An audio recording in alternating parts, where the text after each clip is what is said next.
Muito boa noite a todos, mais uma vez. Nós estamos aqui no espaço do Centro Cultural Brasil-México da Embaixada do Brasil, no nosso ciclo de palestras sobre cultura brasileira.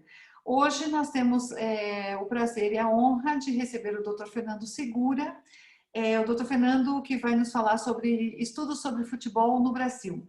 Dr. Fernando é doutor em Sociologia pela Escola de Altos Estudos em Ciências Sociais de Paris, possui um pós-doutorado na Fundação Getúlio Vargas, do Rio de Janeiro, foi professor visitante no programa de pós-graduação em Sociologia da Universidade Federal de Goiás entre 2016 e 2020. Ele também é mestre em Administração e Políticas Públicas pelo CID, México, e bacharel em Economia pela Universidade de El Salvador, da Argentina, e da Sorbonne, França. Atualmente é colaborador da ONG Salvemos al Fútbol, da Argentina, e da Universidade de Guanajuato, México, em diferentes projetos relacionados com o esporte para a paz. Suas pesquisas sobre futebol e sociedade têm recebido apoio do CONACYT México e da British Academy, entre outras agências de fomento. Dr. Fernando, boa noite, muito obrigada por ter aceitado o nosso convite. A palavra é toda sua. Ao final da sua intervenção, nós vamos fazer as perguntas que as pessoas anotarão no chat. Boa noite, bem-vindo. Oi, Ana, boa noite. É uma honra para mim também estar aqui com vocês, com o público que nos acompanha tanto no Brasil quanto no México e talvez em outros lares no mundo. É uma honra para mim também porque eu acabo de voltar de um período no Brasil que inicialmente era para ser 1 ou 2 anos no pós-doc, que você mencionou aí, na Fundação Getúlio Vargas, no Rio de Janeiro. Aí acabei ficando mais de 6 anos e terminei assim, a minha última parte da minha vida no Brasil, na Universidade Federal de Goiás. Então, também uma honra para mim representar de alguma forma a Universidade Federal de Goiás e, em particular, o programa de pós-graduação em Sociologia, do qual eu ainda faço parte. Estou orientando alguns alunos, inclusive alguns que talvez estejam aí já entrando nesse bate-papo, nessa conversa, nessa live. E eu fui, Ana, você deve lembrar, eu fui aluno do Centro Cultural. Esqueci de dizer, sim. Eu fui aluno em 2013. Eu fiz, acho que foram 3 ou 4 níveis de português antes de ir para o pós-doc. E o centro me ajudou muito, né? Porque eu apenas falava português naquela época, então aprendi as bases que me permitiram chegar, pelo menos, no Brasil, com um vocabulário. Aí depois fui, na prática, aprendendo e acabei dando aulas em português. Então é uma grande satisfação. Bem, como você disse, Ana, o tema que eu vou apresentar são estudos gerais, em particular das ciências sociais sobre futebol, né, que é uma temática muito importante no Brasil. E eu tenho uma proposta que é muito simples, realmente oferecer um panorama sobre a variedade de estudos, porque há tantos estudos que eu não conseguiria desenvolver a temática toda numa live. Então, eu escolhi alguns estudos que foram já muito importantes nessa área, nesse campo. E, além disso, eu vou também compartilhar com o público minhas próprias pesquisas, no Brasil, em particular. Quais foram as pesquisas que eu fiz no Rio de Janeiro e depois em outros lugares. Em Goiânia, lógico, eu morei em Goiânia 4 anos, mas visitei outras cidades também. Uma questão que me chamou muito a atenção, eu já estava nessa área. Eu fiz o doutorado na França, e entrei nessa área da sociologia do esporte na França, entre 2006 e 2011, que eu fiz a minha tese de doutorado. Então, já estava nessa área e comecei a ver a produção brasileira. Fiquei muito surpreso com o fato que, até os anos 80, não existia uma grande tradição de estudos sobre o futebol nas ciências sociais. Lógico que tinha um grande acervo de jornalismo, Mas sobre assim, a área das ciências sociais, que é a minha área, sou sociólogo, mas dialogo com outras áreas, com a história, com a antropologia, a geografia, a economia. Eu fiquei muito surpreso, né, que assim, as primeiras aproximações, eh, na verdade, devemos elas à antropologia social. E, em particular, um livro que não é o primeiro, mas eu diria que é quase o livro fundador dos estudos sobre o futebol. Existem alguns antecedentes, mas para mim esse é um livro fundador no sentido que o antropólogo Roberto da Mata, que é um antropólogo muito conhecido no Brasil, tem trabalhado outras questões, tem trabalhado com a questão do carnaval, da cultura popular. Ele se interessou pelo futebol e ele publicou junto com outros colegas, inclusive uma mulher, uma moça, naquela época estudante, que depois virou uma das maiores referências, a Simone Guedes. Eles publicaram um livro interessantíssimo, que eu recomendo muito aqui para o público todo que está nos acompanhando, cujo título está aí na tela. Vocês conseguem ver a tela, Ana, né? Você me confirma aqui, tá? Universo do Futebol. É um livro antropológico com uma série de ensaios sobre os significados do futebol para a história, para a cultura, para a identidade do Brasil, dos brasileiros. Então, um livro inicial que depois foi muito aproveitado pela antropologia, pelas ciências sociais e foi também criticado, porque temos que entender que foi um livro inicial. Então, era uma proposta para interpretar o futebol, o papel do futebol. Claro que nessa época, quando falava-se do futebol masculino, da seleção, do Pelé, era um universo masculino. Embora tinha uma pesquisadora, que depois se interessou por outras questões, vamos ver como é que essa questão foi evoluindo. Quais foram as influências desse livro, Porque esse livro foi criado a partir de uma série de influências. Na verdade, o Roberto da Mata, ele se inspira muito de um sociólogo ultra conhecido no Brasil, que é o Gilberto Freire, e o Mário Filho, que era um jornalista, e em particular o Roberto da Mata, ele vai falar, junto com o Mário Filho, mas esse livro do Universo do Futebol vai falar assim das primeiras sagas da seleção brasileira nas Copas do Mundo, de futebol masculino, logicamente. As primeiras Copas, na verdade, foram não sei se um fracasso, mas o Brasil não teve muito sucesso na primeira Copa, em 1930, no Uruguai, na segunda Copa na Itália, e teve, digamos, o primeiro sucesso em 1938, na Copa na França, onde o Brasil conseguiu o terceiro lugar, que foi muito importante. Esse time voltou para o Brasil de barco, naquela época, e foi todo um sucesso. Eles foram aclamados, uma multitude foi receber esse time. E depois, uma questão que marcou a vida social do Brasil a respeito do futebol, e ainda hoje acabamos de lembrar dos 70 anos da tragédia do Maracanazo, que aconteceu em 1950, quando o Brasil cediu pela primeira vez uma Copa, no solo brasileiro, e a final estava a ser jogada no Maracanã. O Brasil precisava de um empate contra o Uruguai, começou ganhando e acabou perdendo 2-1. Então, essa é a chamada tragédia do Maracanã, 1950.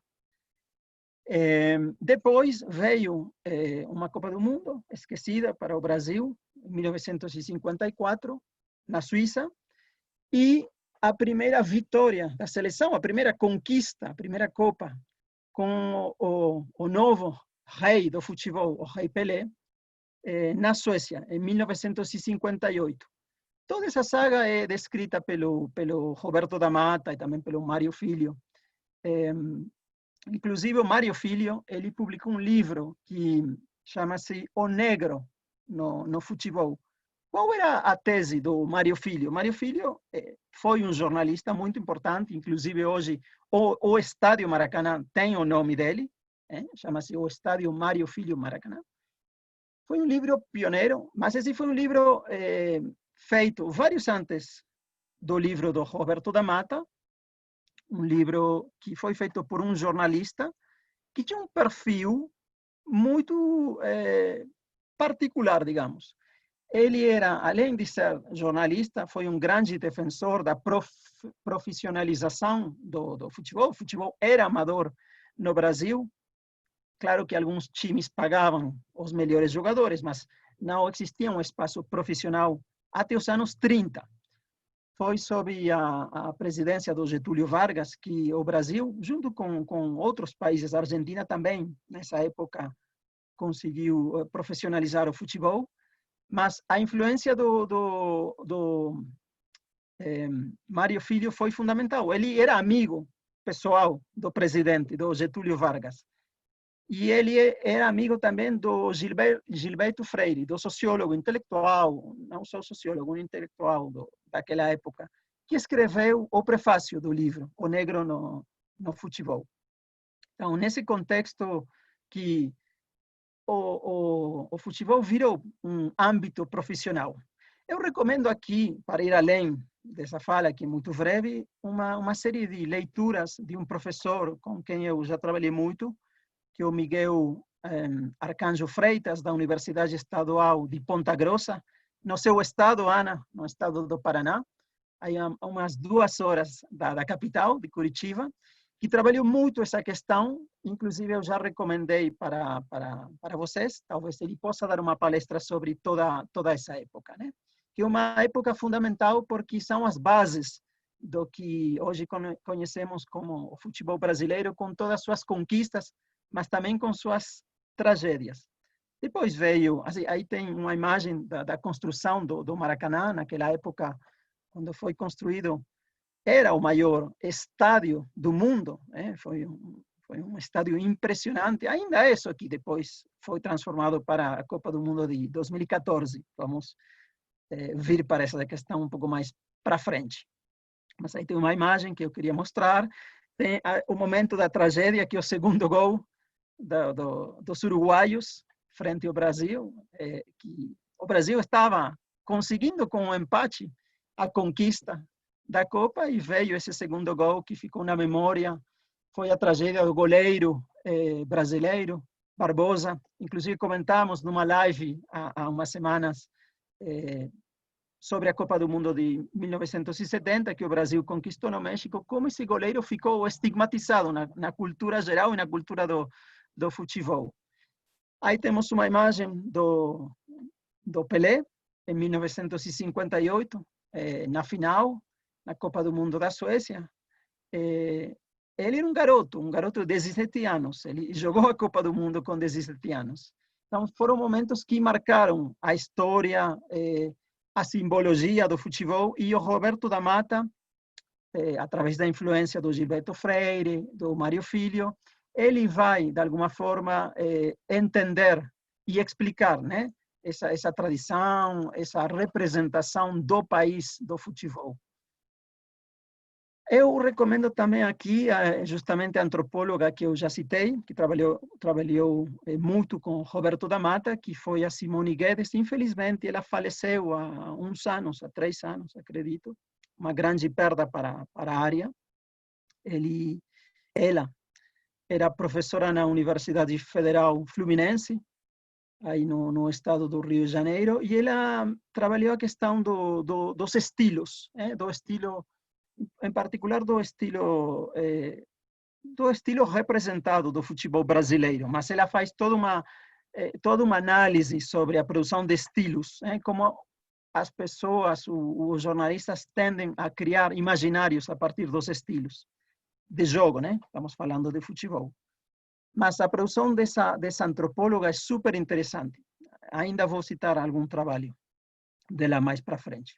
Outra questão que aparece, que é fundamental nessa área, é a questão das identidades, das torcidas e da violência no futebol. da forma na qual algumas expressões de violência física ou verbal têm aparecido nos estádios brasileiros. Já estamos falando do futebol local, não estamos falando tanto das Copas do Mundo. Nesse sentido, há um livro pioneiro de outro antropólogo, que é o Henrique Toledo, que escreveu, na verdade, uma dissertação de mestrado excelente, que virou um livro, Torcidas Organizadas, onde ele descreve o universo, digamos, simbólico das torcidas.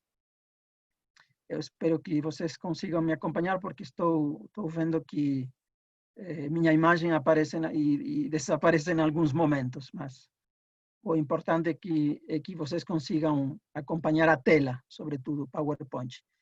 Depois temos outra antropóloga. Como vocês podem ver, a influência da antropologia é fundamental nessa área. A Rosana Teixeira da Câmara, também professora da Universidade Federal Fluminense, ela foi escrever outra dissertação de mestrado que virou livro e hoje é uma das maiores referências sobre essa questão das torcidas. Ela foi uma antropóloga que foi trabalhar num universo super masculino, como são as torcidas organizadas. Então, ela trabalhou com as 4 principais torcidas organizadas do Rio de Janeiro, o Flamengo, Fluminense, Vasco da Gama e Botafogo, e ela conseguiu entender algumas lógicas, ir além do discurso do jornalismo sobre essa questão, e ela publicou um livro que, para mim, é um livro fundamental. Não é tão fácil de conseguir esse livro. Eu tenho esse livro, eu conheço a Rosana, eu inclusive trabalhei e publiquei com ela algum artigo, mas é um livro fundamental para entender a questão da juventude, da identidade, das torcidas, dos grupos, da relação com o futebol. Depois temos outro grande historiador, o Bernardo Buarque de Holanda, que escreveu sua tese de doutorado sobre como foi o surgimento dessas torcidas. Porque quando essas torcidas apareceram no cenário dos estádios, do futebol brasileiro, eram muito diferentes as torcidas que hoje a gente conhece. Então, ele foi estudar a origem das torcidas, em particular das torcidas cariocas, da relação que elas tinham com o carnaval, porque, na verdade, eram grupos ligados ao carnaval e faziam a festa com ritmos do carnaval dentro do estádio. Inclusive, elas eram incentivadas pelo jornalismo, entre outros, pelo jornalista Mário Filho, que eu citei no início. É um trabalho fundamental do Bernardo, que foi publicado como livro, e que é uma referência para entender a história das torcidas. Hoje tem, inclusive, grupos, que vou citar só um, mas tem vários grupos que estudam as torcidas, as diferentes facetas das torcidas. Tem um em particular, que chama-se Núcleo de Estudos sobre Torcidas Organizadas, da Universidade Federal de Minas Gerais, que tem uma produção impressionante sobre as torcidas e as torcidas organizadas. Bem, temos outras possibilidades, e aqui as ciências sociais têm focado bastante nas questões das Copas do Mundo, da Copa do Mundo de Futebol, em particular da Copa do Mundo masculina, como já falei, mas é uma questão que foi muito estudada. Por exemplo, a Copa do Mundo de 1970, que aconteceu aqui no México e que foi a terceira Copa que o Brasil conquistou. Aqui o Centro Cultural Brasil-México fez uma live que está disponível no YouTube sobre os 50 anos da comemoração do título. Foi o terceiro título da seleção e do Rei Pelé. Pelé foi o último título que o Pelé conquistou. Mas temos outras possibilidades que por exemplo, para a Argentina, a Copa do Mundo de 1978, que foi, em particular, num contexto bastante escuro na Argentina, e depois a vitória aqui no México da seleção da Argentina em 1986. Essa questão eu coloco aqui, se bem tem a ver com a Argentina, porque é uma questão que tem sido muito estudada nas ciências sociais e tem sido estudada também no Brasil, por pesquisadores brasileiros, que eu poderia depois citar no chat. Outra Copa muito estudada foi a Copa do Mundo na França, em 1998. Temos aqui os trabalhos, em particular, do meu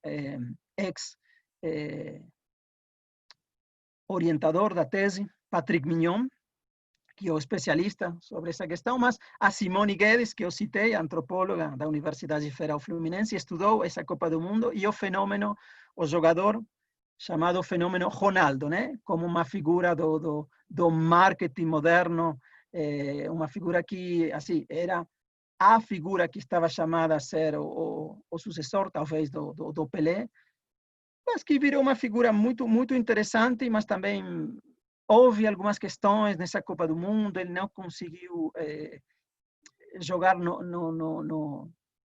na melhor forma física, afinal, e houve uma série de debates sobre a pressão dos patrocinadores para que ele jogasse aquela final tão importante que o Brasil perdeu para a França 3-0. O Reinaldo Elau, da Universidade Estadual do Rio de Janeiro, também estudou essa questão, estudou também a figura do Zico, o jogador do Flamengo. E uma questão que, logicamente, tem tido muita repercussão nas ciências sociais foi a última Copa do Mundo no Brasil, em 2014, que foi estudada, em particular, estou citando aqui o Laboratório Leme, da Universidade da UERJ, no Rio de Janeiro, e participei de vários seminários com eles. Eles têm alguns livros e vários artigos publicados, eles têm um site. Se vocês quiserem pesquisar um pouco, é um laboratório que produziu muito sobre essa Copa do Mundo de 2014. E, entrando no campo feminino, a Copa do Mundo, a última Copa do Mundo feminina, na França, teve uma grande repercussão, tanto no jornalismo quanto nas ciências sociais. E ainda hoje estamos estudando essa Copa, que foi sensacional. Eu fui na França, aconteceu há um ano e realmente foi impressionante essa Copa do Mundo feminina. Aqui só para dar uma amostra das possibilidades, né, que oferecem as Copas do Mundo.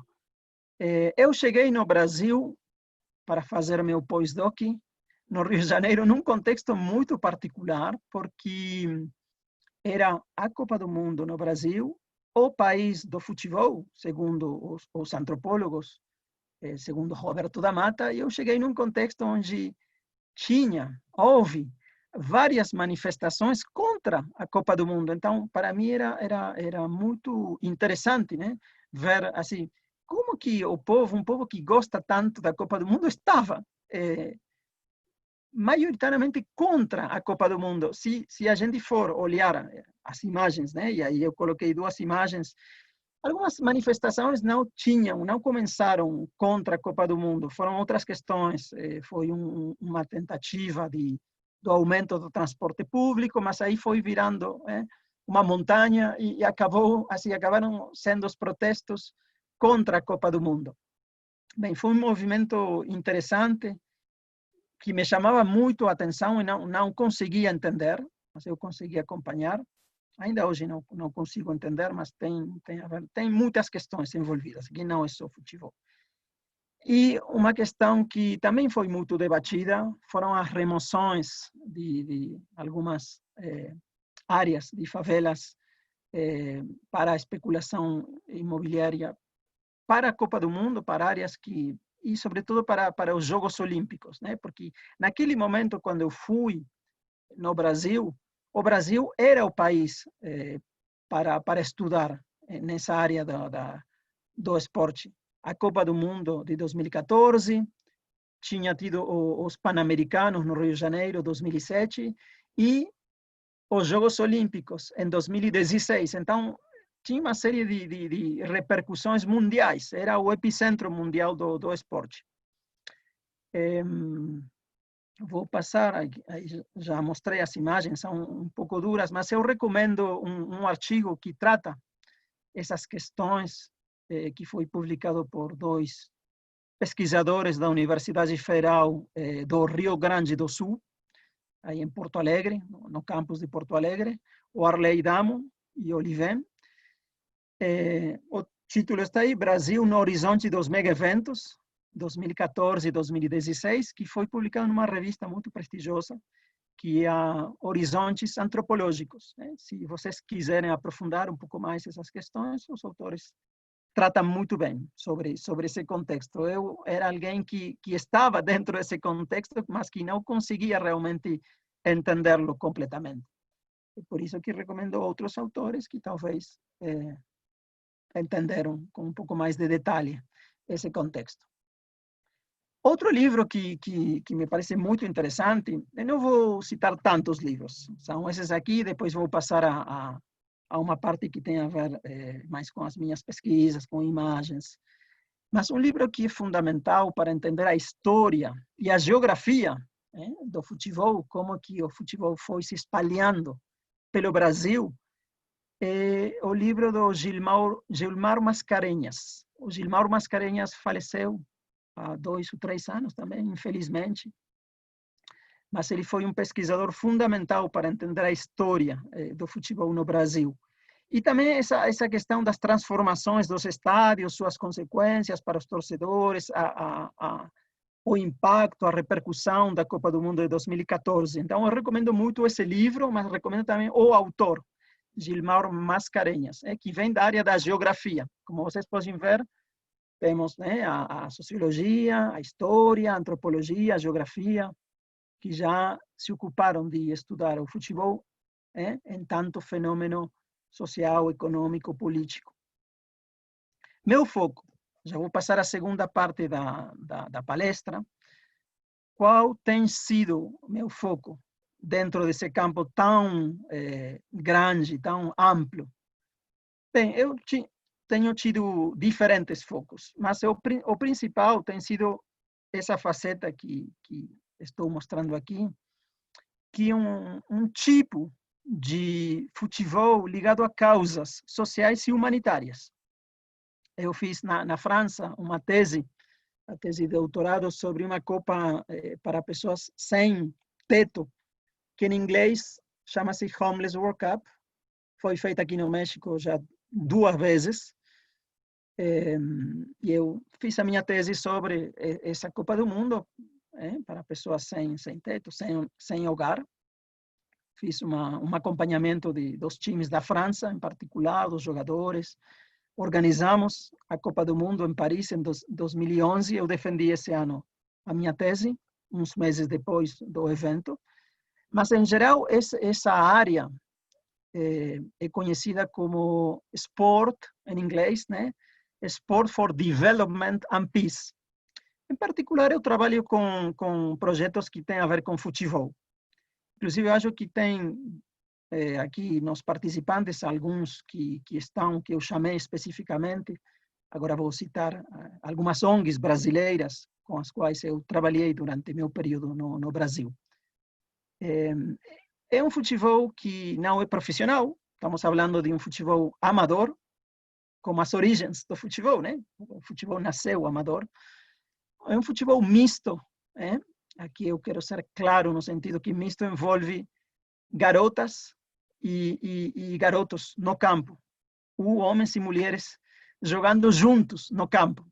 Não existe essa separação entre o futebol masculino e o futebol feminino, né? Como é no mundo profissional, onde o futebol masculino tem uma grande vantagem sobre o feminino. Aqui a ideia é justamente misturar e quebrar essa separação entre os sexos, os gêneros, segundo o enfoque.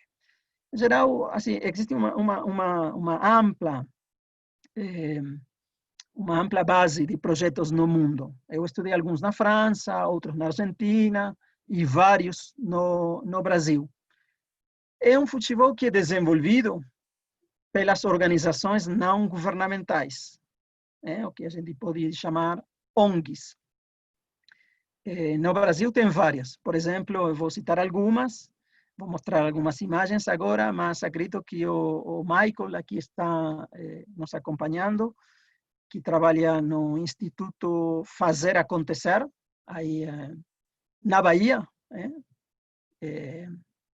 Eles têm uma rede de trabalho entre as ONGs e as escolas públicas que é incrível. Dos trabalhos mais interessantes que eu já conheci nesse mundo, onde as ONGs quase que propõem políticas públicas. Às vezes conseguem e às vezes não. Às vezes ficam no âmbito delas e fazem alianças com outras ONGs locais, regionais, internacionais. Bem, minha pesquisa de campo no Brasil, eu fiz 5 anos de pesquisa de campo, quase 6 na França, mas eu vou focar aqui na minha pesquisa no Brasil. Eu trabalhei com uma rede internacional que chama-se Street Football World, traduzido ao português seria futebol de rua. Essa ONG que eu estava citando, o Instituto Fazer Acontecer, faz parte dessa rede mundial. E a minha ideia era compreender, entender os esforços e as ações a partir da perspectiva das ONGs. Então, como todo sociólogo de campo, que eu sou sociólogo de campo, eu fui com as ONGs, trabalhei com elas, me envolvi, como tinha feito na França, com aquelas ONGs que trabalhavam com pessoas sem teto, para tentar entender todos os esforços que elas fazem, as dificuldades, as conquistas, conversar com os participantes, conversar com os treinadores, com responsáveis. Em particular, nos meus 2 primeiros anos, eu trabalhei com um projeto em São Gonçalo, que faz parte da periferia, é uma cidade vizinha do Rio de Janeiro, mas faz parte da periferia. Eu morei um tempo em Niterói, do outro lado da Baía de Guanabara, e Niterói é um município vizinho de São Gonçalo. Então, eu pegava meu ônibus, ia até São Gonçalo, inclusive na periferia de São Gonçalo, agora vou mostrar umas fotos, e depois fui visitar, entre outras ONGs, uma que fica em Ribeirão Preto, aí no interior do estado de São Paulo, com um projeto que chama-se Pro Esporte e Cultura. Aí coloquei os anos nos quais eu trabalhei com essas ONGs. E depois eu participei dos festivais, né?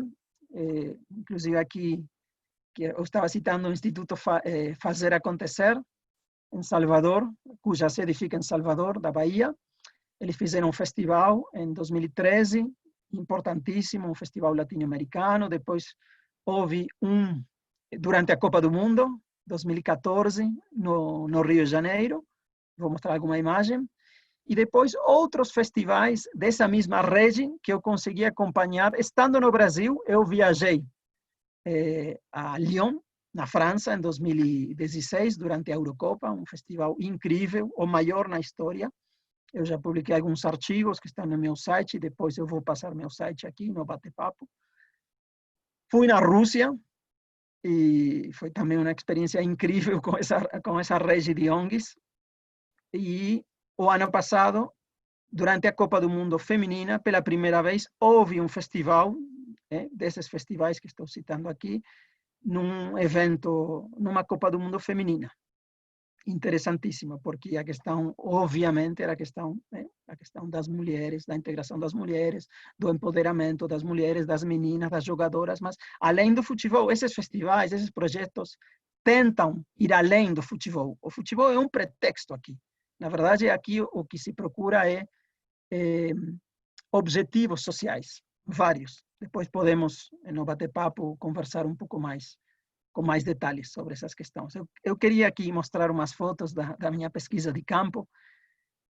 Essa foto aqui eu tirei com meu celular, a qualidade não é a melhor, mas o importante é a imagem. Era a época quando eu ia em São Gonçalo, uma vez por semana, pelo menos, pelo mínimo. Nessa época eu já não treinava, não jogava mais futebol. Eu joguei muitos anos.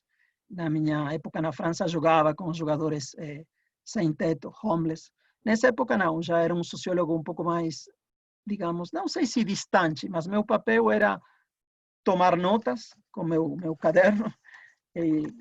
Um caderno aqui, eu tirava minhas notas, observações, fotos, eu pedia licença, conversava com os garotos antes dos jogos, depois, fiz algumas entrevistas e também enxerguei, olhei muito essa questão, né, da participação das meninas e essa metodologia mista, né, eu já citei. inclusive que tem um nome, chama-se Futebol Três Tempos. Por quê? Agora vou mostrar uma imagem do festival que foi feito no Rio de Janeiro, durante a Copa do Mundo. Eu acompanhei com uma colega que acho que está aqui ligada à conversa, com a Adriana, que foi, aliás, Ana, ela também estudou português no Centro Cultural Brasil-México. Ela estudou antes de vir para a Copa do Mundo e trabalhar comigo durante esse festival. Ela me ajudou muito a fazer entrevistas, acompanhou várias delegações latinas do Equador, da Colômbia, algumas brasileiras. E graças a ela, que ela focou muito nas entrevistas, eu consegui observar outros aspectos do festival. A metodologia chama-se Três Tempos, porque no primeiro tempo, isto aqui é interessantíssimo, tem a ver com essa ideia do esporte para o desenvolvimento social, humano e a paz. No primeiro momento, que é o primeiro tempo, os jogadores e as jogadoras, juntos, definem as regras, que são regras que eles vão criar, eles vão inventar essas regras, com a ajuda de mediadores capacitados, né, formados, que têm uma experiência ampla nesses projetos. Aí tem uma foto que tiramos durante o festival no Rio de Janeiro. Aliás, esse festival aconteceu numa área do Rio de Janeiro que chama-se Caju, que está perto do porto do Rio de Janeiro, uma área carente, digamos. E aconteceu numa Vila Olímpica. Bem, esse aí é o primeiro tempo, onde os garotos e as garotas estão definindo as regras. Depois eles jogam, e vocês podem ver aqui na imagem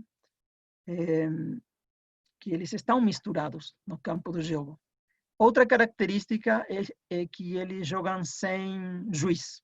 Então, eles definem as regras e depois eles são responsáveis. Tem um empoderamento sobre as regras, né? Isso que eles debateram, discutiram, negociaram, depois eles têm que implementar no segundo tempo.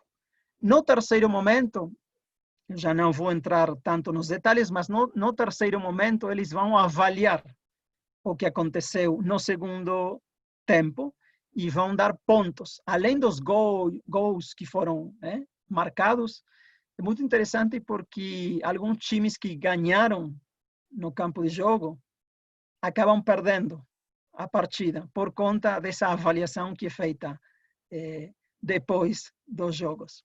Então, já publiquei vários artigos. Essa, digamos, é a minha principal pesquisa desde há vários anos.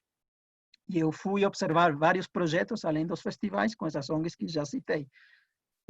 Na Bahia, no estado de São Paulo, em Ribeirão Preto, em São Gonçalo. Em Goiás não tinha um projeto. Eu tentei criar mas não deu certo. Os clubes goianos, os clubes profissionais não toparam tanto essa ideia de se envolver, de criar um futebol misto. Eles não compraram, entre aspas, a ideia. Bom, acontece, né? Mas, quando eu cheguei na pós-graduação aí na Universidade Federal de Goiás, UFG, Universidade Federal de Goiás, para o pessoal que não conhece e que está nos acompanhando aqui no México ou em outro país, eu fui contratado como professor visitante. Aliás, acho que o Flávio Sofiati, que está aqui online, é graças a ele que eu fui. Ele me chamou, eu passei um concurso, mas eu tinha conhecido o Flávio Sofiati na França. E aí eu comecei com outra pesquisa, que foi ir nos estádios de futebol. Aí tem uma imagem do estádio Serra Dourada, na capital, em Goiânia. E eu propus uma pesquisa com meus alunos da pós-graduação. Inicialmente ia ser sobre a questão da violência, porque quando eu cheguei em Goiânia, eu fui ver um jogo, e a primeira imagem que eu vi foi uma briga. Foi uma briga geral entre torcedores e a polícia. Então, eu me disse, aqui tem um problema, aparentemente, entre os torcedores, a polícia, entre as torcidas. Eu escutava o tempo todo, lia matérias, violência no futebol, violência. Então, me disse, bom, estou aqui, parece que esse é um problema, então vou tentar oferecer alguma disciplina na pós-graduação sobre essa questão e vamos tentar analisar, né? Porque o papel do sociólogo é analisar quais são os problemas que estão detrás desse problema que aparece na imprensa, na mídia. Eu já tinha trabalhado com essa questão na Argentina e na França também, no México, mas eu queria me afastar realmente. Eu queria me focar no futebol 3 tempos, que em Goiânia não tinha clubes ou ONGs com futebol 3 tempos, aí acabei preso, entre aspas, da questão da violência, das torcidas e tal. Mas foi muito mais interessante do que eu imaginei. Eu comecei a ver jogos, abri essa disciplina e a novidade foi que eu entrei em contato com a polícia, em particular com o batalhão do Eventos. Aí eu escrevi, me apresentei, sou professor visitante, vou ministrar uma aula na Federal de Goiás sobre essa questão. Eu perguntei se eles topariam, talvez, vir em alguma das sessões da aula. Aí eu recebi um e-mail de um dos comandantes do batalhão do Eventos, o tenente Ricardo Junqueira, e ele me disse, eu não só gostaria de participar em alguma sessão, eu gostaria de fazer a disciplina. Aí nós temos uma opção na Federal de Goiás para o mestrado de aceitar alunos especiais para as disciplinas. Então, ele foi aceito na minha disciplina, enviou a documentação, passou a burocracia, porque é todo um processo, é como um concurso. Lógico que eu tinha interesse, que eu recomendei ele, mas ele enviou os documentos, aí foi aprovado primeiramente pela secretaria e depois ele fez a disciplina comigo e a gente conseguiu um olhar que foi realmente diferente para mim, enquanto sociólogo, que era ver tanto a faceta das torcidas quanto o olhar, a atuação da polícia militar, tendo um acesso privilegiado ao campo, inclusive na foto, eu estou aí na foto, estou de bermudas, porque meu papel queria ser esse, eu não estava aí como o super pesquisador, ou sociólogo, nada, eu queria ser mais tipo, passar desapercebido, como se fosse um torcedor, claro que eu não era torcedor, e eu estava fazendo pesquisa, eles sabiam, lógico que eles sabiam, os torcedores também, e eu envolvi os meus alunos, eles toparam, eu criei um grupo numa primeira disciplina, o Luiz Fernando está aí na foto, me ajudou muito com as primeiras observações, e a gente fez uma segunda disciplina. Nessa segunda disciplina, já fomos para outra dimensão da pesquisa. Incorporamos, aí vocês têm uma foto de um seminário que foi feito pelas moças de uma das torcidas, da torcida de Goiás, e eu fui convidado pelo Ricardo, pela polícia, nesse seminário, porque era um seminário que foi organizado pelo movimento feminino da torcida do Goiás. Eles convidaram diferentes atores do futebol, entre eles a polícia, jornalistas, e eu fui convidado, eu não conhecia esse movimento. E aí eu escutei a fala de uma moça, quase que diria, de uma liderança do movimento feminino, que é a Thaisa. Não sei se a Thaisa está aí nos acompanhando, eu chamei, convidei ela, e ela foi depois minha aluna. Então, através dela, a gente conseguiu entrar tanto na torcida do Goiás, de outra forma teria sido muito difícil, ela abriu todos os contatos e a gente conseguiu essa faceta de conversar com as mulheres, né, da torcida. E tem diferentes grupos de mulheres. Algumas fazem parte da torcida organizada, outras não. São independentes, mas estão vinculadas ou estão perto aí da torcida. Então, a pesquisa foi crescendo. Foi crescendo muito. Depois fizemos questionários com meus alunos. Eles estão aí na foto.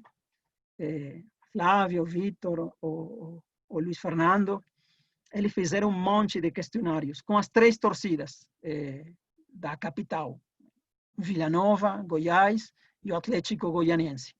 Então, a gente ia, toda semana íamos nos estádios, a gente dividia as missões, alguns iam com um time, depois iam com outro, eu supervisava esse trabalho, foi interessantíssimo porque realmente foi um trabalho de pesquisa, de uma pesquisa coletiva, feita com alunos super motivados, da pós-graduação, com a ajuda da Thaisa, da torcida do Goiás, com o envolvimento também nos questionários com a polícia militar. A gente foi entrevistar o pessoal da polícia, e ainda estamos processando todos esses dados. A gente fez, sei lá quantos questionários, foram mais de 400.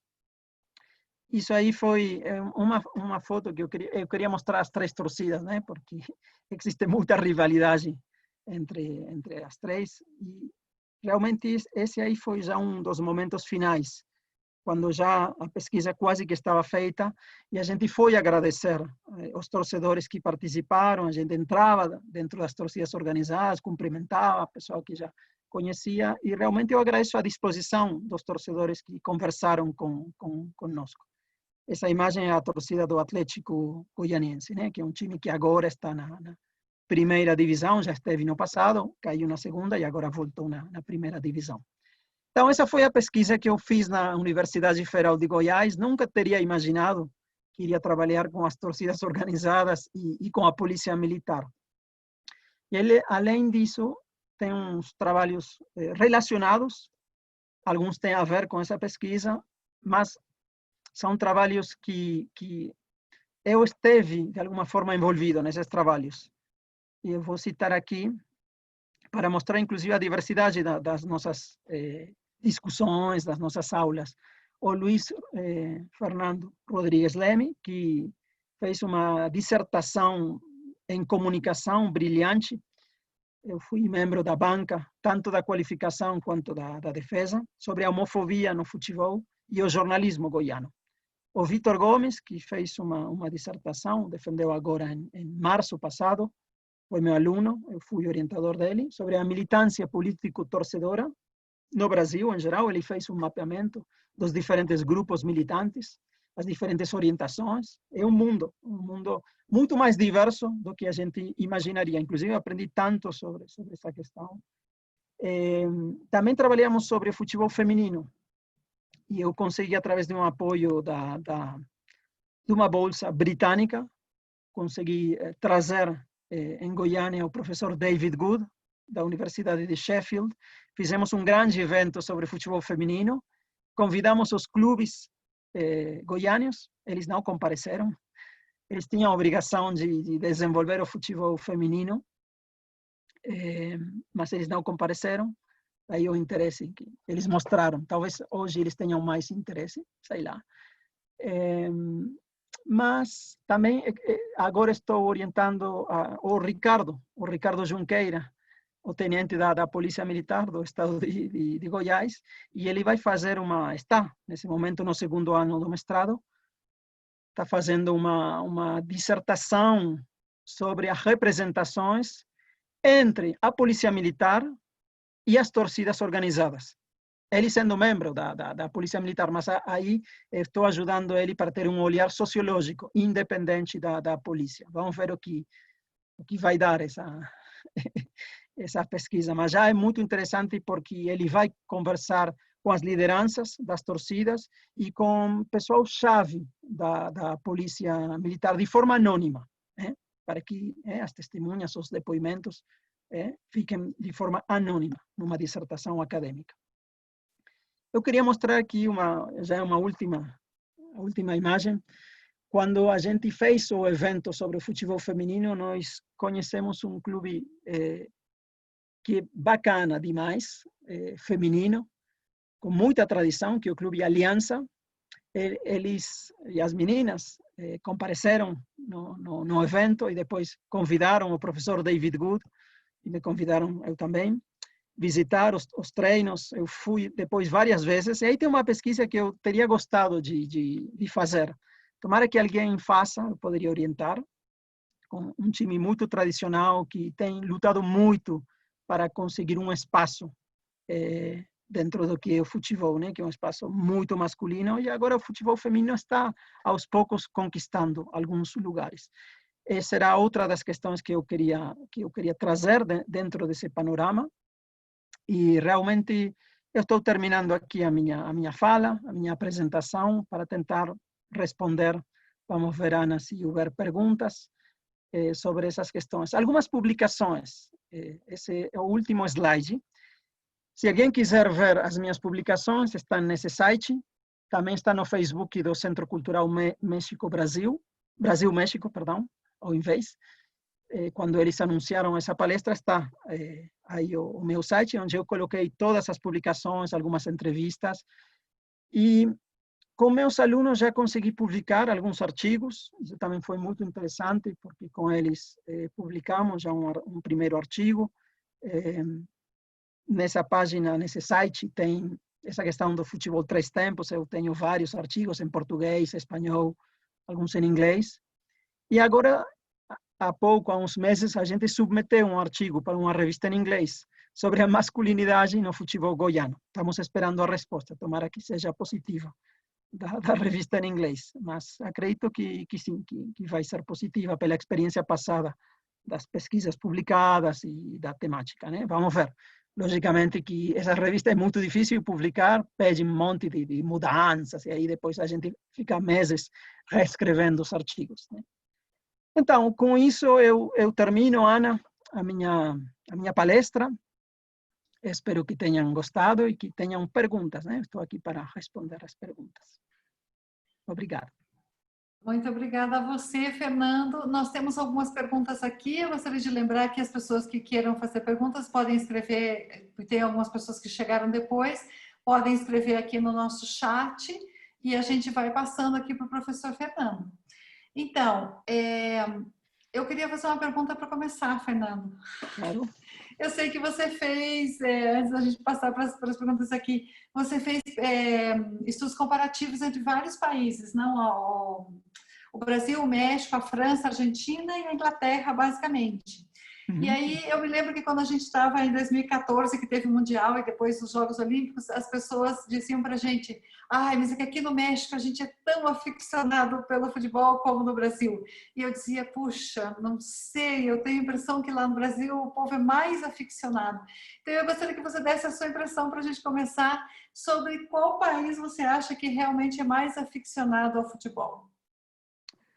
Bem, eu concordo com você, Ana. No México, o futebol é muito importante, mas o peso do futebol no Brasil, na Argentina e na Inglaterra está num outro patamar. São países que eu já morei nesses 3 países. Então, eu cresci na Argentina, aliás, morei 20 anos na Argentina. Morei 6 anos no Brasil. Morei alguns meses na Inglaterra, morei na França, onde o futebol é importante também. Eles foram campeões do mundo 2 vezes e foi assim, as comemorações foram incríveis. Mas enquanto à importância do futebol, eu diria que a Itália também pode ser. Eu diria que tem quatro países onde o futebol tem uma importância que realmente é difícil a ti entendê-la, descrevê-la, com tantas conotações sociais, históricas, políticas, dramáticas, como diria o Roberto da Mata, o primeiro que eu citei. Ele fala do futebol como um drama social. Aí isso vale para o México também, porque no México o futebol também é muito dramático. E as expectativas que se tem, que os jornalistas colocam antes, sobretudo antes de cada Copa do Mundo, como se o México já estiver pronto para ser campeão do mundo, em geral tem acabado em dramas, em decepções. É um drama. Talvez a melhor definição que eu encontraria nas ciências sociais sobre o futebol é que é um drama social. Mas realmente, Argentina, Brasil, Inglaterra e a Itália, que eu não conheço. Eu conheço a Itália, mas eu não tenho estudado o futebol italiano. Eu diria que estão num patamar. Mas vai que o México, daqui alguns anos, atinge um patamar, uma semifinal de uma Copa do Mundo. Bom, ainda está longe, a meu ver, de poder ganhar uma Copa do Mundo, mas nada é impossível. Mas assim, não é muito difícil pensar que o México vai, em algum momento, atingir umas quartas de final, que já atingiu uma vez aqui no México, em 1986, mas nunca fora. Mas vai, em algum momento. E o México vai sediar a Copa do Mundo junto com os Estados Unidos e o Canadá em 2026. Vai que é a oportunidade do México ir um pouco mais longe. E aí vamos ver também a importância do futebol para o povo mexicano. Essa seria a minha resposta. Oh, bem, muito obrigada. A gente tem uma primeira pergunta aqui do Diogo Almeida. Ele pergunta se você poderia mencionar alguns fatores que explicariam o porquê do Brasil ter tido tanto sucesso no futebol, a ponto de ser conhecido como o país do futebol. Por que o Brasil e não outro país? Olha, aqui pergunta do Diogo. Aliás, mando um abraço para o Diogo.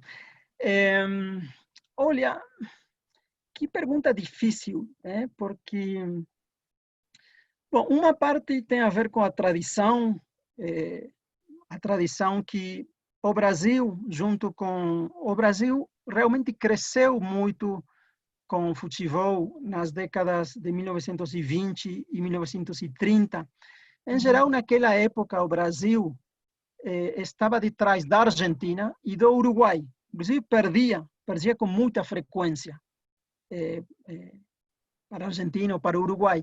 Mas daí começou a criar uma rivalidade muito grande com a Argentina e com o Uruguai.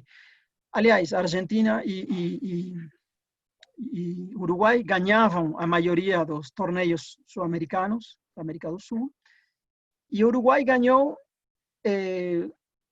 a medalha de ouro em 1924. Naquela época não tinha Copa do Mundo. E em 1928. E depois ganhou a primeira Copa do Mundo em 1930.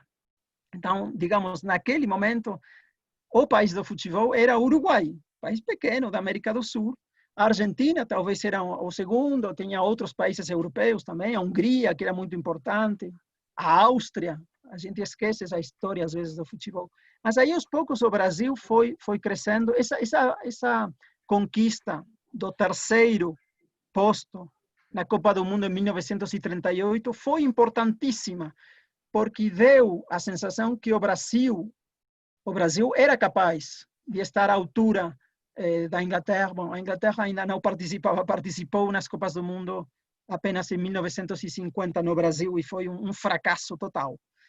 Depois a Inglaterra ganhou uma Copa do Mundo, mas foi essa época entre os anos 30 e 50, a tragédia também. O Brasil quase que ganhou essa Copa de 1950, foi um timaço. A gente pensa na tragédia, mas esquece do jogo, né? Do jogo do Brasil, que foi brilhante durante essa Copa do Mundo. Ganhava os jogos 6-1, e o Uruguai chegou tipo ganhando 2-1, 3-2, e acabou conquistando a Copa do Mundo. Mas depois, em 1958, quando o Brasil se confirma pela primeira vez como campeão, já dá essa sensação que o Brasil vira potência do futebol. E o Getúlio Vargas, naquela época, deu muita importância ao futebol. Foi uma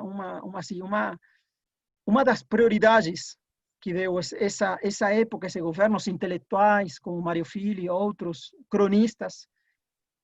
E depois foram as vitórias, mas a gente não tem que esquecer que, além das vitórias, que foram cinco Copas do Mundo para o Brasil, teve tragédias, como 2014, foi uma tragédia. Eu estava aí, eu confirmei o 7-1 que o Brasil levou da Alemanha. Então, o futebol tem essa história de sucesso, de drama, finalmente. Mas quais são os fatores históricos? Uma tradição, a quantidade dos jogadores que o Brasil produz, o mercado interno, os clubes que foram conquistando copas dentro da América do Sul. Eu não vou citar algum clube em particular, porque não quero problemas com os torcedores aqui, mas tem vários clubes do Brasil que na época do Pelé, os clubes eram muito importantes. O Santos do Pelé, depois tem o Atlético Mineiro, Flamengo. Eram celeiros de craques.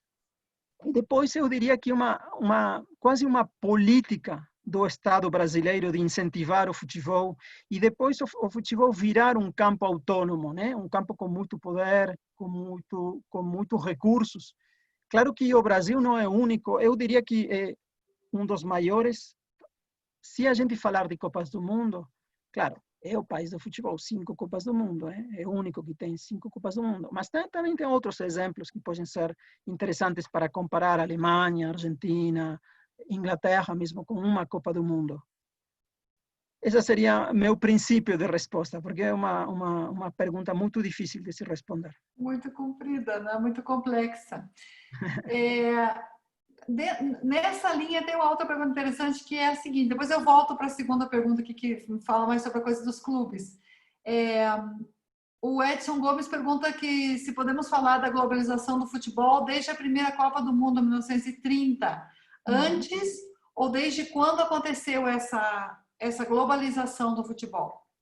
Bem, é muito boa a pergunta, porque eu diria que é anterior à globalização, é anterior.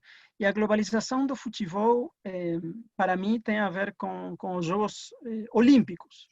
Quando não existia a Copa do Mundo, eram os Jogos Olímpicos.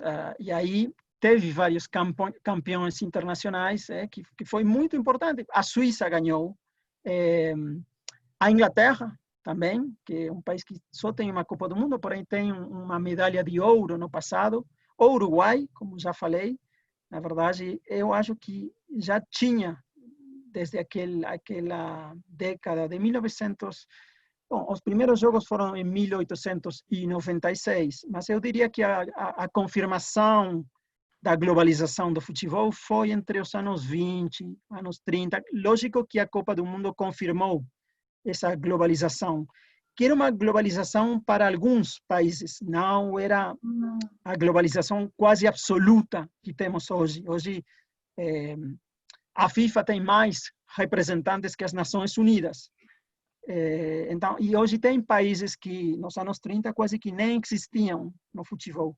Aliás, os Estados Unidos, que naquela época não era um time muito forte, tiveram várias experiências, mas a China, os Estados Unidos, se a gente pensar daqui uns 30, 40 anos, são países que vão ter um peso muito importante no futebol, entre outros. Tá certo. Eu me lembro que sempre as pessoas me perguntam quantos times de futebol tem no Brasil. Eu realmente não sabia qual era esse número, aí eu fui procurar. Você tem ideia de quantos são os profissionais? Não tenho. Segundo a FIFA, são 742. Vou colocar esse dado. É muito, né? É muito clube de futebol, por isso que tem tanto espaço, tem tanta gente jogando, e uma coisa alimenta a outra, né? Porque realmente é muita gente. Aí a gente tem a pergunta aqui do Carlos Candelas, ele pergunta por que os torcedores gostam mais dos campeonatos locais, estaduais, do que do Brasileirão. Não concordo com essa observação. Não concordaria. Eu acho que é uma observação interessante para se debater.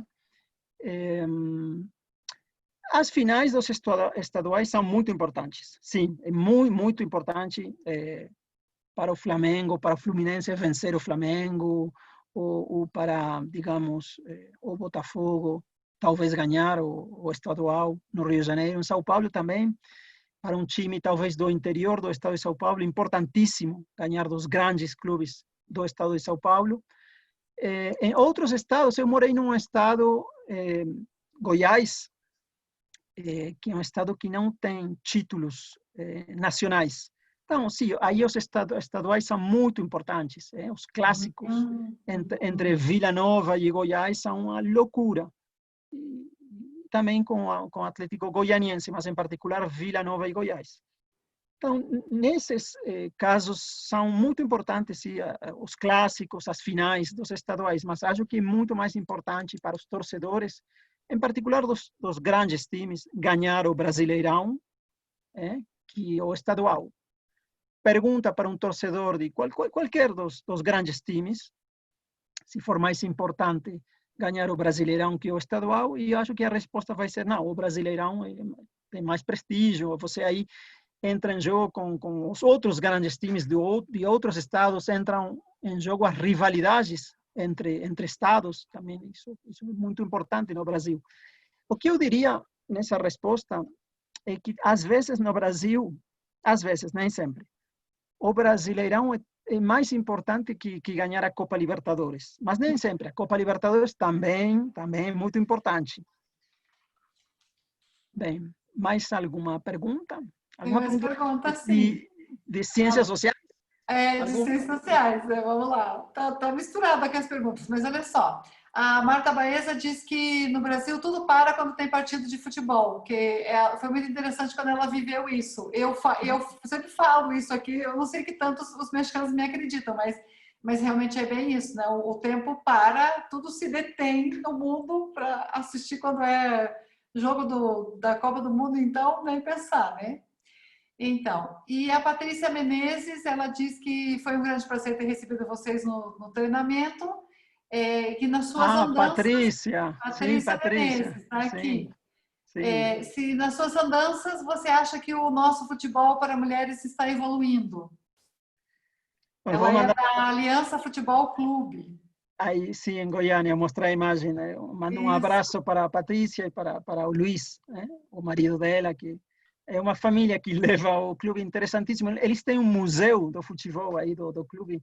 Nós ficamos impressionados com o professor David Good, da Inglaterra, quando fomos conhecer o museu. A pergunta da Patrícia, eu acho que sim, que o futebol feminino está evoluindo muito. Agora, por exemplo, a última Copa do Mundo feminina foi espetacular. A Copa do Mundo na França. Realmente, o maior nível atingido de audiências no mundo para uma Copa do Mundo feminina. Eu fiquei impressionado com a quantidade de torcedores do mundo, com a equipe dos Estados Unidos. Realmente um nível de jogo que era realmente impressionante para se ver. A seleção do Brasil faz parte das seleções importantes, das femininas, inclusive é talvez a mais importante na América do Sul. Mas agora temos um problema que, infelizmente, essa pandemia trouxe para o futebol feminino um grande problema, porque todas as ligas foram canceladas no mundo todo, na maioria dos países do mundo. Só que agora estão voltando as ligas masculinas e voltamos a ver essa distância que existe ainda entre o futebol, a prioridade do futebol masculino e do futebol feminino. Então, infelizmente, essa pandemia está trazendo prejuízos para o futebol feminino, mas quando a situação passar, porque todos temos a esperança que essa situação vai passar, tomara que seja o ano que vem, pelo mínimo, o futebol feminino vai voltar e acho que vai voltar com muita força. Realmente, em particular, eu tenho todo o interesse de estudar o futebol feminino. É uma das áreas onde estou indo. Estou me afastando da área da violência, porque já estou esgotado de ter trabalhado com essa área. Vou processar os dados interessantíssimos, vou orientar algumas dissertações, mas eu quero entrar muito mais dentro da história, entender a história do futebol feminino. Não sei se todos sabem aqui, mas houve aqui no México uma Copa do Mundo em 1971. Depois da Copa do Mundo de 70, onde o Brasil foi campeão, um ano depois houve uma Copa do Mundo feminina, não oficial, mas que lotou o Estádio Azteca. Então, o futebol feminino tem uma história muito interessante, desconhecida, da grande maioria, e depois tem uma série de questões onde o futebol foi proibido em países como a Inglaterra, o Brasil, outros países também, alguns que ainda proíbem. Mas sim, eu acredito que o futebol feminino faz parte do futuro global. Estamos falando da globalização do futebol. O futebol feminino tem muito futuro. Ok. Agora, uma pergunta do Michael Jonas. Ele diz que, Fernando, você está numa posição única. Conhece o futebol profissional e o futebol para a paz como poucos. Que similaridades você vê entre os dois, apesar de serem tão diferentes em sua abordagem? Uau, que pergunta também. As perguntas estão interessantes, mas Não é? tão complexas, Tão tão complexa. complicadas, mesmo para... tem muita diferença. São mundos, eu diria que são mundos paralelos. São mundos que a única, o único ponto, digamos, em comum é o nome, é o uso do futebol. Porque, inclusive, nos projetos do futebol para a paz, do Sport for Development, a única coisa que aparece é o nome, futebol. Mas quando a gente for ver os projetos que realmente estão pensados para o desenvolvimento, a maioria já misturam outras práticas com futebol, fazem do futebol uma atividade lúdica, já é muito diferente do futebol profissional. Eu tenho colegas que têm estudado as categorias de base do futebol profissional, tem pesquisas específicas que eu poderia recomendar, e realmente já nas categorias de base, a mentalidade que é transmitida é uma mentalidade voltada para o mercado, é um mundo muito competitivo, dos mais competitivos do mundo. Então, são mundos que, em algum ponto, podem ter conexões, inclusive alguma conexão que a gente esperaria do mundo do futebol profissional é dar um pouco mais de apoio para esses projetos sociais. Eu vi esse apoio, por exemplo, em alguns clubes britânicos, a British Academy, que é digamos, o CONACYT no México, o CNPq no Brasil, me deu uma bolsa. Eu fui pesquisar dois clubes britânicos, o Leicester City e o Sheffield United. Eles têm um monte de projetos sociais e que apoiam esse tipo de iniciativas, inclusive algumas que não têm a ver com futebol, têm a ver com outras atividades sociais. Então, eu esperaria essa conexão. Mas, enquanto à pergunta do Michael, acho que são mundos muito diferentes, às vezes sem conexões. Inclusive é interessante porque muitos jogadores, né, os mais famosos principalmente, eles têm fundações, escolas de futebol para crianças em lugares periféricos, não é? Então também eu acho que existe tanto a contribuição dos clubes como clubes, mas também existem contribuições individuais dos jogadores, não é? Sim, sim. O projeto Craque do Amanhã, que eu estudei aí em São Gonçalo, era patrocinado por 3 jogadores profissionais. 3 jogadores.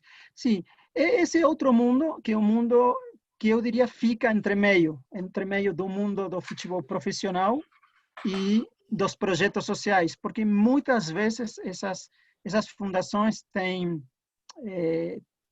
uma finalidade social, lógico, mas aí os garotos ou as garotas, mas principalmente os garotos, vão para praticar futebol. É uma escolinha quase de futebol, que dá bolsas, né? Porque é muito difícil, às vezes, entrar nos clubes. Você precisa de recursos para entrar nos clubes. Então, esse tipo de fundações tem, a maioria das vezes, a função de oferecer a prática do futebol para alguma população carente. Uhum. Ok. Tem uma outra pergunta aqui, da Adriana Gouveia. Sim, que ela trabalhou comigo aí no festival do Rio de Janeiro. Isso. E em outros festivais também. Ela pergunta sobre o tema da globalização. Em um contexto global, qual é o papel ou lugar do Brasil na produção de estudos sociais sobre o esporte hoje? Se nós podemos identificar, tem outra pergunta junto, se nós podemos identificar um tema ou uma disciplina predominante para estes estudos, se ainda predomina a antropologia. Bem, a antropologia eu diria que tem certa vantagem inicial, porque realmente foi a primeira a propor uma série de estudos sistemáticos. Então, a diferença de outros países, por exemplo, na França, foi a sociologia, a minha área. Aliás, eu fui estudar sociologia do esporte, sociologia em geral e sociologia do esporte na França, pela tradição que existe. mas agora está muito diversificada a produção. Eu falei hoje sobre estudos sobre futebol, mas tem outras áreas, por exemplo, os estudos olímpicos, que têm crescido muito. Então, toda a diversidade de estudos sobre as práticas e os Jogos Olímpicos tem crescido muito. Na agenda, eu diria que estão talvez no mesmo patamar, eu não tenho como medir a quantidade de produções, mas eu diria que é uma das áreas que tem crescido muito. Enquanto às disciplinas, eu acho que a antropologia, sim, tem um peso ainda maior que outras, que a sociologia. Porém, a sociologia tem crescido muito. Eu citei alguns autores. O Elau, da Universidade Estadual do Rio de Janeiro, é sociólogo, por exemplo, e é uma das referências nessa área. A história tem uma importância fundamental. E também eu não entrei no debate, mas a economia está crescendo muito também. Os estudos sobre a economia do esporte têm crescido muito nos últimos anos. Mas, bom, no Brasil, para responder à pergunta da Adriana, eu acho que assim, a liderança está na antropologia ainda. Aham. E ela pergunta também se a gente poderia identificar algum tema que seja mais relevante dentro desses estudos. Não consigo, porque seria injusto eu definir um tema que é mais relevante que outro. Todo, para um sociólogo, para um antropólogo, para um historiador, todos os temas têm, não sei se a mesma relevância, mas todo tema é relevante, é sociológica ou antropologicamente ou historicamente relevante. Então, não ousaria falar que um é mais relevante que outro. Agora, eu diria que, por exemplo, o futebol feminino, os esportes femininos vão ter uma relevância muito importante. Eu colocaria aí o olho, talvez. E a outra pergunta dela, a primeira era qual é o papel ou o lugar do Brasil na produção de estudos sociais sobre o esporte hoje? É grande, é importante. Nos congressos, por exemplo, no Congresso Internacional da Sociologia do Esporte, tem muitos membros do Brasil. Em geral, são congressos que são feitos sempre em inglês e na língua do país onde o evento é sediado. Por exemplo, eu fui em 2018, que foi na Suíça, então tinha assim, as palestras em inglês, mas a possibilidade também de ministrar as palestras em francês, mas porque era na Suíça, na parte, digamos, francófona da Suíça. Mas se acontecer, digamos, foi cancelado, infelizmente, esse congresso esse ano por conta da pandemia, ia acontecer no Chile, acho que acontecerá talvez, tomara, o ano que vem. Aí as palestras vão ser em inglês e em espanhol. Qual é o papel dos brasileiros? É relevante, é relevante. E eu diria também que estão na liderança na América Latina, nesses congressos internacionais, enquanto a quantidade de participantes. Depois estamos longe da produção da Europa, dos Estados Unidos, estamos super longe na América do Sul, super, e no México também, né? Na América Latina, super longe. Okay. Muito bem, bom, existem muitos parabéns, muitas felicitações aqui para você da sua apresentação. Eu não sei se você gostaria de acrescentar alguma outra coisa, ou se alguém tem mais alguma pergunta, aproveite o espaço aqui com o Dr. Fernando. Bom, esperaria talvez uma última pergunta, mais que acrescentar. Tem o Micael. Okay. Ele diz um exemplo, Micael ou Michael? Michael. Desculpe, Michael Jonas, é isso.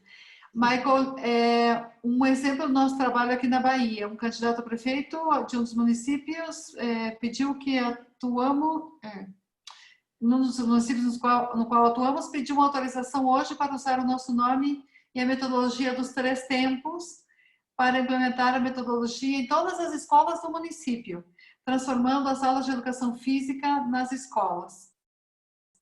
Parabéns. Esse aí é um exemplo de política pública baseada nessa ideia do futebol para desenvolvimento social e a inclusão, né? Então, parabéns para Michael e para o time aí do Instituto fazer acontecer. Interessante. Não sei se talvez você pudesse falar um pouco sobre essa questão do papel das ONGs, não é? Nesse tipo de projeto, nesse tipo de experiência, de estudos, porque, pelo que eu pude observar ou conhecer do seu trabalho, as ONGs têm um papel bastante destacado, não sei se só no Brasil ou nos outros países também, não só na questão da metodologia dos 3 tempos ou do esporte para a paz, mas também do futebol feminino. É fundamental o papel das ONGs, realmente essa área que a gente descreve como o esporte para desenvolvimento social e a paz, Sport for Development and Peace, realmente é fundamental. E são as ONGs que realmente têm impulsionado essa área. Essa área vem a partir do trabalho, da insistência, da perseverança das ONGs, que elas têm conseguido, aos poucos, vincular, chamar governos, instituições internacionais como as Nações Unidas. As Nações Unidas participam com apoios diversos, inclusive têm levado essa área para os campos de refugiados em situações dramáticas no mundo, mas é através da experiência das ONGs, né, que esses projetos são criados. Tem sido muito mais difícil, aqui Ana e para o público que está nos escutando, muito mais difícil levar essa área, esses projetos para o mundo profissional do esporte, para os clubes, tanto para o mundo do futebol. Realmente eu fico muito frustrado, às vezes muito decepcionado com o mundo profissional do futebol, pela falta de apoio e a falta de sensibilidade. Tem exemplos, como esses que já citei na Inglaterra, mas são as ONGs que estão aí o ano todo trabalhando com as crianças, inclusive tem ONGs que trabalham com idosos. E nesse momento que estamos passando, esse momento tão difícil no mundo, onde as pessoas idosas estão em situação de risco, né, por conta da Covid, tem ONGs que trabalham com idosos. Então, eu gostaria de reconhecer esse trabalho. Eu sou um sociólogo que tem se interessado. Meu papel é dar voz e às vezes, publicar algumas dessas experiências e trazer essa questão para um debate um pouco mais amplo que o próprio debate dentro das ONGs. Então, estou aí para apoiar e eu diria que eu aprendi quase tudo que eu aprendi aqui na prática da sociologia tem sido com as ONGs. Desde a França, quando eu trabalhei com os homeless, as pessoas sem teto, eu me envolvi com uma rede de ONGs na França. E no Brasil, com todas essas ONGs maravilhosas que estão aí trabalhando, fazendo esforços. E eu espero, estou entrando em contato aqui no México com algumas ONGs que trabalham também com essa questão, e espero que a gente possa criar mais redes e que a gente possa convencer atores políticos e econômicos de dar maiores apoios. Essa seria a minha reflexão final, talvez. Muito bem. Pois então, muito obrigada, Fernando. Muito interessante essa sua visão sociológica a respeito desse fenômeno tão apaixonante que é o futebol, não só no Brasil, como em muitos outros países, não em todos, mas em muitos outros países, não é? É interessante porque realmente é um fenômeno social que tem muitos prismas, é um prisma, né? Tem muitas maneiras de olhar esse fenômeno, é interessante porque dá para muita coisa. Eu gostaria de agradecer muito a presença, né, dos seus companheiros da Universidade de Goiás, das ONGs que também acompanharam essa sessão. Muito obrigada por compartilhar as experiências de vocês, né? A nossa missão aqui é ampliar o conhecimento do público mexicano a respeito da cultura brasileira. Então, para a gente é muito importante contar com a presença de pessoas que fazem trabalhos tão importantes e tão significativos. Então, muitíssimo obrigada a todos, muito boa noite, são todos convidados para continuar acompanhando a nossa programação. Fernando, muito obrigada também pela sua disponibilidade, pelo seu tempo, pela sua generosidade. Eu espero que você continue sempre tão entusiasmado com a sua pesquisa, como você tem estado até então, não é? E é isso. Muito obrigada a todos. Muito boa noite. Boa noite também para todos e todas, sobretudo para todas aí. E até a próxima. Tchau, tchau. Até a próxima. Tchau, tchau.